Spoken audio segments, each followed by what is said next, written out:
Shedeur Sanders doesn't stand a chance against Dillon Gabriel. The media-hyped quarterback could see his NFL career in jeopardy. Right now, the most talked-about team in the NFL is undoubtedly the Cleveland Browns, thanks to the presence of the most media-hyped player today, Shedeur Sanders, a quarterback who hasn't played a single snap in the league, and it's uncertain if he'll even get a chance to play in a regular season game. The idea of writing that statement would have seemed unthinkable before the recent draft. Remember, Shedeur Sanders was once considered a first-round talent, second only to the quarterback who was widely expected to be taken with the number 1 overall pick by the Tennessee Titans, which is exactly what happened. But that wasn't the case for Sanders. Shedeur Sanders was eventually selected in the 5th round, and several quarterbacks were taken before him. It wasn't until pick number 144 that the former Colorado Buffaloes quarterback was selected by the Browns, a team that had already drafted Dillon Gabriel from the Oregon Ducks 2 rounds earlier. Dillon Gabriel has the Cleveland Browns coaching staff excited. During recent OTAs and minicamp, a controversial situation unfolded. 3 of the 4 quarterbacks got chances to practice with the first team. One of those was Dillon Gabriel. The one left out, Shedeur Sanders. And slowly, the reasons for that decision have started to become clear. It turns out that Dillon Gabriel is favored by head coach Kevin Stefanski. Gabriel was selected before Sanders and had several standout moments with the Oregon Ducks during his final college season. ESPN's Tony Grossi revealed that the Browns coaching staff is backing Gabriel, not Sanders. They are intrigued by Dillon Gabriel, Grossi said. They think from the neck up he is a number 1 pick. What Grossi suggests is that Gabriel has the football IQ to read defenses exceptionally well. There's no doubt he's a smart quarterback. His main drawback, however, is his height, 5'11". The former Ducks QB might struggle to see over NFL defensive lines, which is likely why he was viewed as a late-round prospect. Dillon Gabriel threw for 3,857 yards, 30 touchdowns, and 6 interceptions to lead the Oregon Ducks to the Rose Bowl. He finished 3rd in Heisman Trophy voting, an award that ultimately went to Travis Hunter.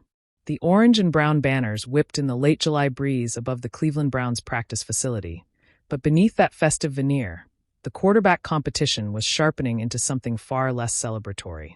Pads smacked, cleats scraped against the turf, and every rep felt like a potential verdict. At the center of the storm was Shedeur Sanders, the rookie with a famous surname and a wave of media hype trailing him like a comet's tail.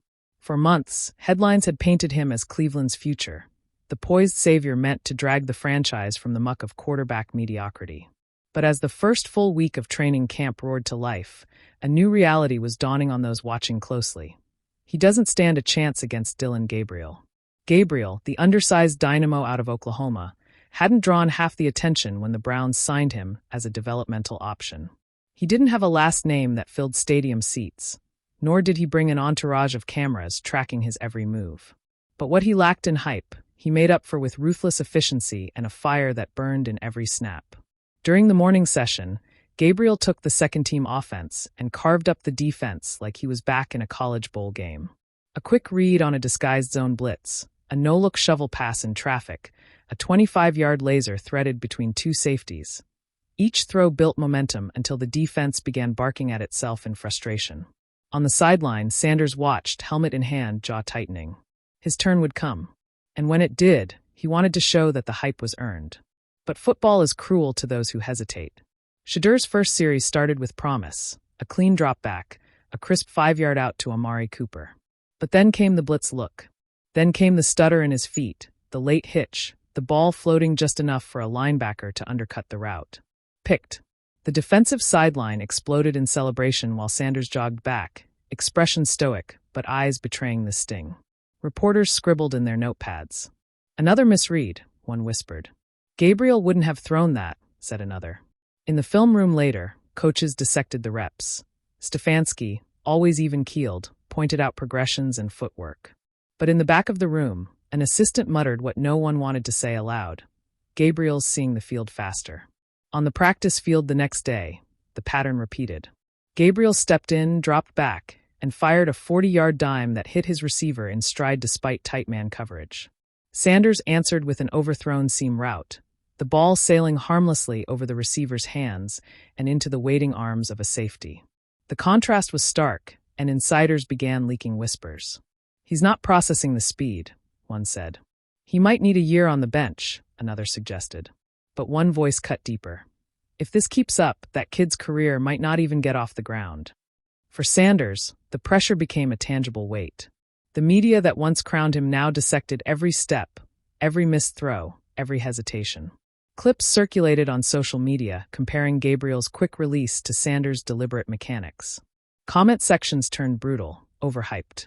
He's not his dad. Maybe he belongs in the XFL. But to understand Shedeur is to understand a competitor who's been underestimated before.